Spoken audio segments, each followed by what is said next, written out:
तर महाराष्ट्रात वाद होतील अशी भूमिका कोणी घेऊ नये असं संजय राऊतांनी म्हटलंय। वाघ्या कुत्र्याच्या स्मारकाच्या वादावर राऊतांची ही प्रतिक्रिया। तर चुकीची विधानं खपवून घेतली जाणार नाही असं भूषणसिंहराजे होळकरांनी म्हटलंय।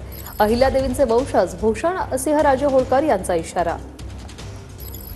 इतिहासामध्ये काही दाखले काही संदर्भ असतात की इतक्या वर्षानंतर ते त्याचं खोदकाम करणं कोणी असेल तितकंसं योग्य नाही असं मला वाटतं। लोकांनी काही संदर्भ स्वीकारलेले असतात, त्याच्यामुळे आता ज्येष्ठ इतिहासतज्ञ बखरकार मनोहर भिडे ते आणि आमचे माननीय छत्रपती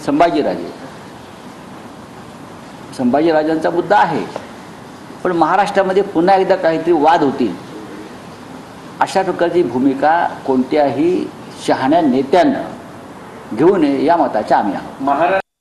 तुकोजीराव महाराज इंग्रजांना घाबरत होते आणि म्हणून त्यांनी कुत्र्याच्या स्मारकासाठी निधी दिला, ही गोष्ट अत्यंत चुकीची आहे।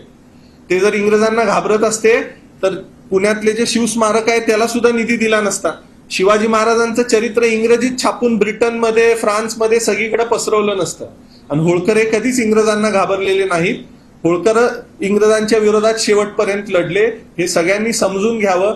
चुकीची विधानं खपवून घेतली जाणार नाहीत ह्याची दक्षता ब्रिगेड सारख्या सगळ्या संघटनांनी घ्यावी।